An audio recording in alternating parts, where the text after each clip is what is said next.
Let's get right to it. Big news today, the fast-breaking turn of events in Paris. Bursts of gunfire could be heard for 3 hours straight as police stormed 2 apartments.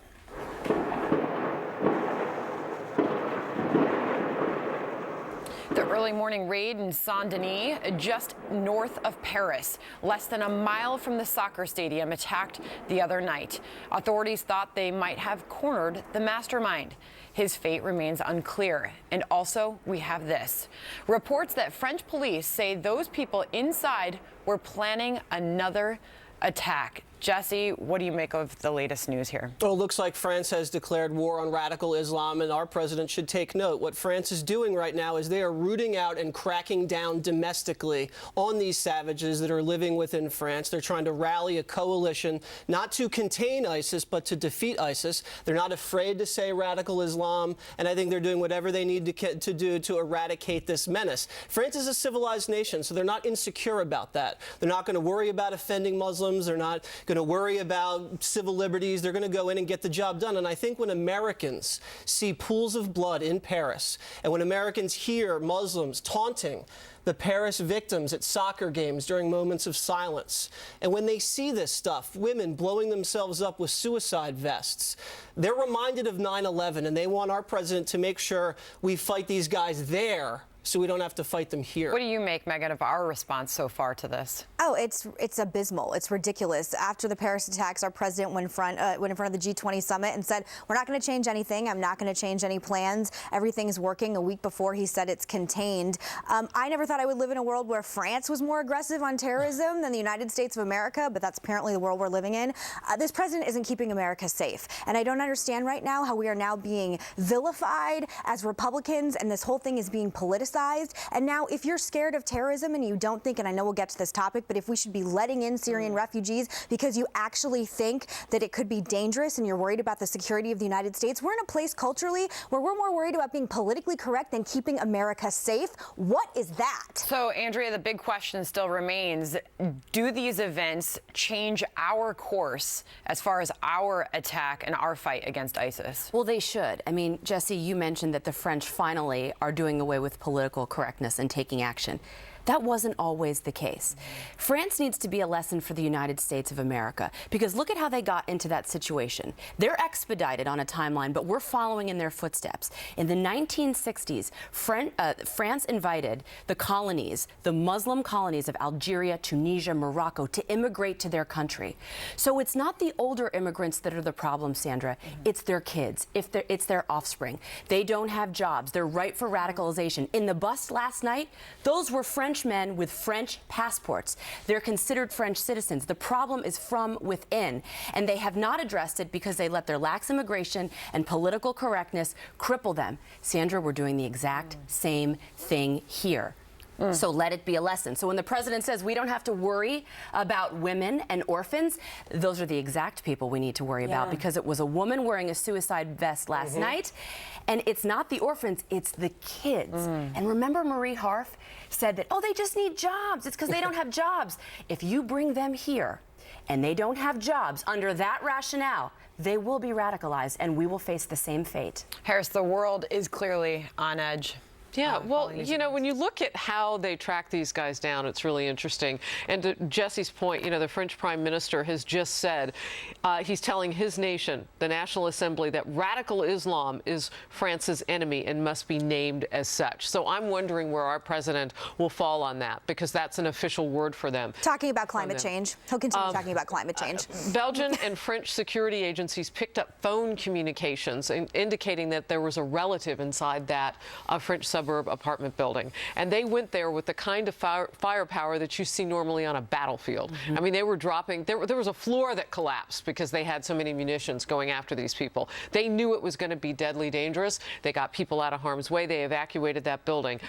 This is a wake-up call to the enemy, because as you pointed out, France was one of those places where they had let so many people in that they had thousands of active investigations and just people that they needed to keep an eye on, up to 5,000 of them simultaneously. And this is their reaction. So it's a wake-up call to the enemy as well, because you got to bet that our guys, the best of our guys, are thinking like that too. I don't know about the president and John Kerry, and we're going to get to that in a minute, and what they've been saying. But behind the scenes, I mean, you've got the terrorism sanctuaries meeting going on Capitol Hill right now with General Jack Keane, who sat on this very couch leading that right now. So you got a lot going on today in preparation. But this is impressive how they went after these guys. And meanwhile, the manhunt is still on for the mastermind behind all of this. Yeah, I mean, listen, we did or did not have intel saying this was going to happen. I don't know which scares me more, knowing we had intel but didn't connect the dots or didn't see it coming at all. And I think that goes to the fact that Obama's drone policy is great. You know, we zap these guys, take them off the battlefield, but we're not capturing people, we're not interrogating them, we're not learning about actionable intelligence. And I think that's what happens when you don't have human intelligence on the ground. You let these things slide by and then boom, there goes the stadium. Well, and what Andrea said is, you know, when you telegraph to the enemy that you think that there are people in their own population that we don't fear, what do? They turn around and they use those people, like women. So you just told them, oh, well, we don't fear that, and then because they have no compunction about doing that. But how can you say that terrorism doesn't have a face, and that's why you're patting down little old ladies and children at airports, except when it comes to Syrian refugees? He's speaking out of both sides of his mouth, and it's infuriating. Okay, so we're going to get to your point that you just brought up, the whole thing with the intel. Red flags, in fact, were raised 6 months ago, warning that ISIS could carry out a complex Paris-style attack. That intel even named the alleged Paris mastermind. Pretty specific there. A joint intelligence assessment from the Department of Homeland Security, the FBI, and the National Counterterrorism Center warned in May that the Islamic State appeared to have developed the capability to launch a more complex attack against Western targets. Of course, it didn't specify which target, but it had that name.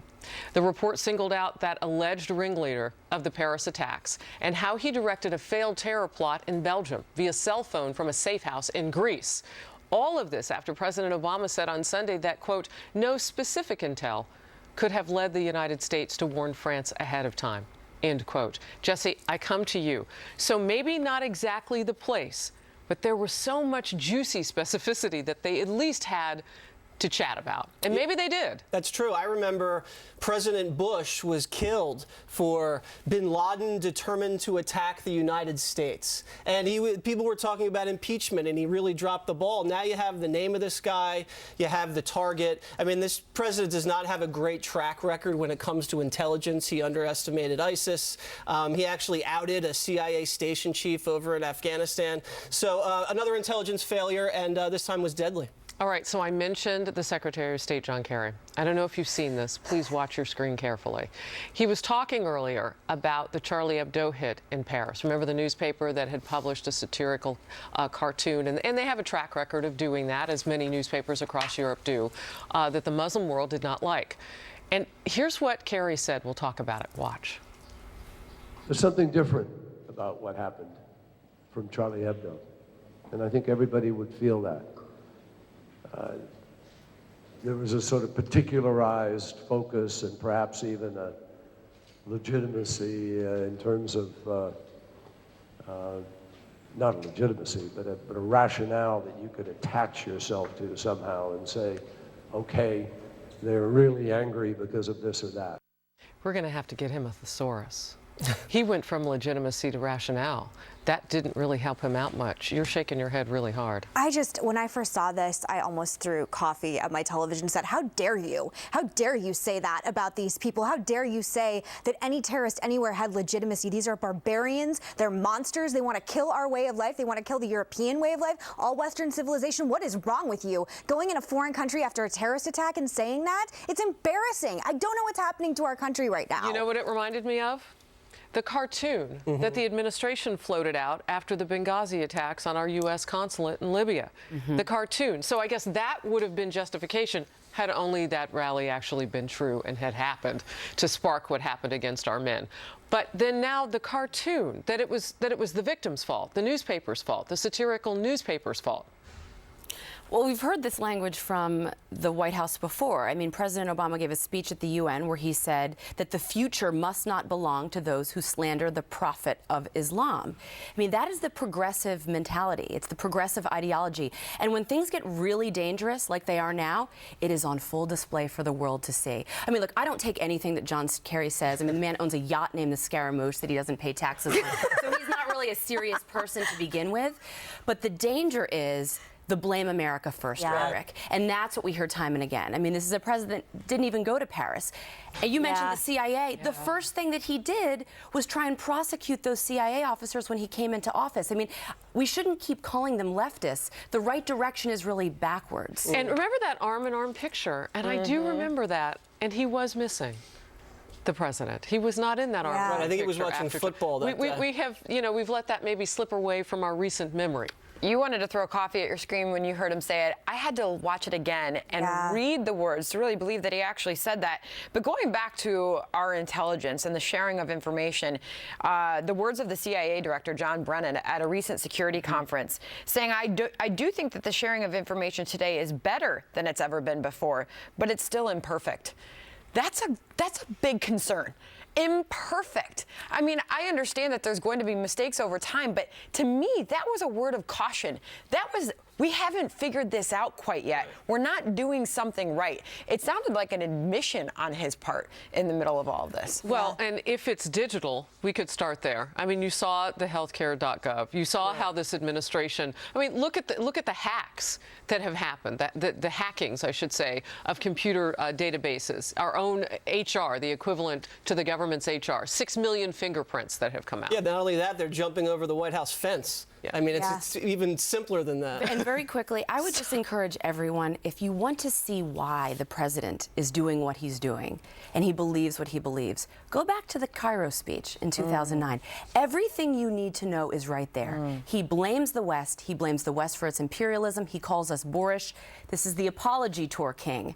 Read it. It's all there. This it's our fault, they say. Is exploiting in every way our just with the regard of us not embracing technology with our government, though. It's really hitting us.